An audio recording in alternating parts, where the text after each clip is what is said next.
ஜமீன்தார் ஸ்டாலினுக்கு இன்னைக்கு ஏதோ விருது கொடுக்குறாங்க ஹலோ எஃப்எம்ல. அவர் ஆளுமைக்குன்னு கொடுக்கறது தான் கொஞ்சம் கஷ்டமா இருக்கு. ஏன்னா ஆளுமை தான் அவர்கிட்ட சுத்தமா இல்லை.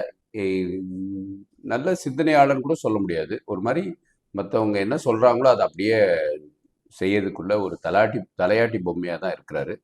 எதுக்கும் நம்ம ஏதாவது தப்பு பண்ணிடுவோம் அப்படிங்கிறதுக்காக பையனை வந்து துணை முதலமைச்சராக கொண்டு வந்து பக்கத்தில் உட்கார வச்சுக்கிட்டாரு. ஸோ ஆளுமைக்கு அவர் கொடுக்குறாங்க ஹலோ எஃப்எம் கொடுக்குறாங்கன்னா வேற ஏதோ அவங்க தவறு நடக்குது.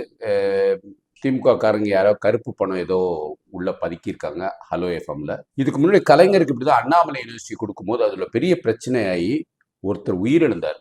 ஆனா இப்ப அந்த அந்த அளவுக்கு யாரும் போக மாட்டாங்க. பட் இருந்தாலும் ஆளுமைக்கு நம்ம ஜமீன்தார் ஸ்டாலினுக்கு கொடுக்கறது மிக தவறு. வன்மையாக கண்டிக்கணும். இது நாட்டுக்கு நல்லது கிடையாது. நம்மளை எல்லாரையும் 10 லட்சம் கோடி கடனாளி ஆக்கி வச்சிருக்கிற முதலமைச்சர் அவர்.